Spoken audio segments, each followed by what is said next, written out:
اعوذ باللہ من الشیطان الرجیم بسم اللہ الرحمن الرحیم۔ اللہ تعالیٰ نے قرآن مجید میں ارشاد فرمایا والضحیٰ واللیل اذا سجا، چاشت کی قسم اور رات کی جب پردہ ڈالے۔ اس صورت کا شاید ضرور ہے کہ ایک مرتبہ ایسا اتفاق ہوا کہ چند روز وہی نہ آئی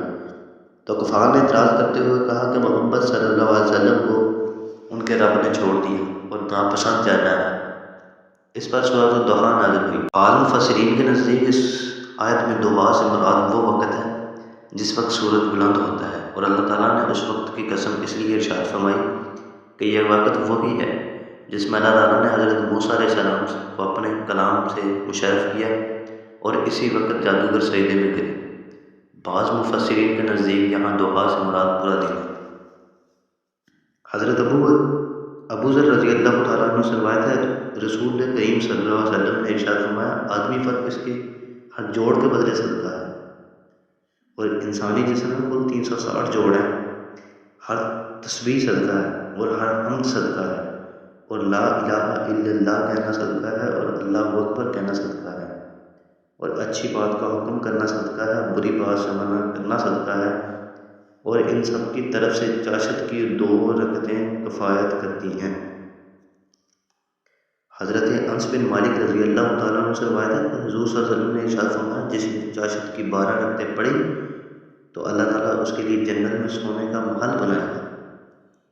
حضرت ابو ذر رضی اللہ تعالیٰ عنہ سے روایت ہے نبی پاک صلی اللہ علیہ وسلم نے ارشاد فرمایا جس نے چاشت کی 2 رکعتیں پڑھی وہ غافل لوگوں میں نہیں لکھا جائے گا، اور جو 4 رکعتیں پڑھے گا وہ عبادت گزار لوگوں میں لکھا جائے گا، جو 6 رکعتیں پڑھے گا اس دن اللہ تعالیٰ کی طرف سے اس کی کفایت کی جائے گی، جو 8 پڑھے گا اللہ تعالیٰ اسے فرما بردار لوگوں میں لکھے گا، جو 12 پڑھے گا اللہ تعالیٰ اس کے لیے جنت میں محل بنائے گا، اور کوئی دن یا رات ایسا نہیں